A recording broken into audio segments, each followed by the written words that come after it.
I used to be in the private sector.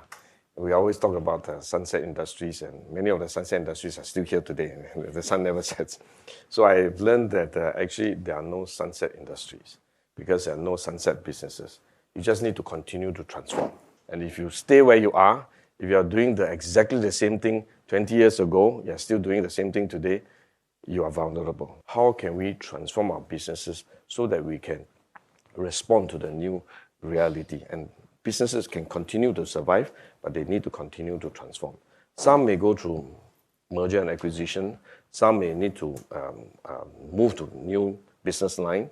Some may need to break up new businesses, new markets, and break into new markets. Some may need to think about how can I adopt a technology so that I become more competitive than my next competitor. The ESR is recommending 4 key moves. First, double down on our strengths in growth sectors. Second, to push out our growth frontier. Third, to build up our AI capability. And then fourth, to deepen our connectivity with the world.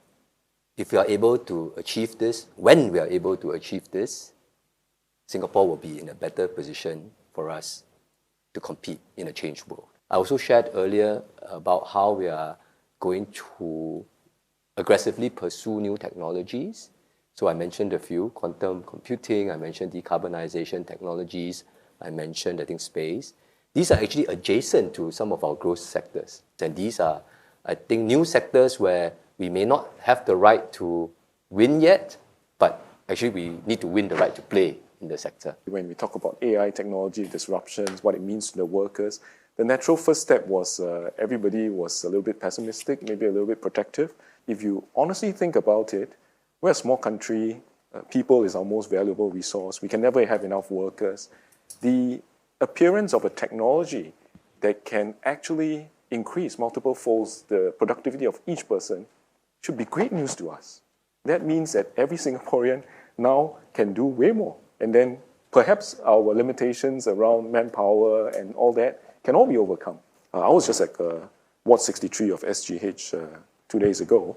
Previously, the ward nurse will have to go around patrolling to make sure that all the patients are comfortable, well settled and all that.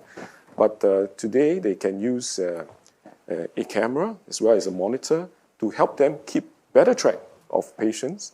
And then this is also where the data as well as the AI can help them pick up movements and see whether is the patient in distress, not in distress. But that way, one ward nurse now can do way more than before.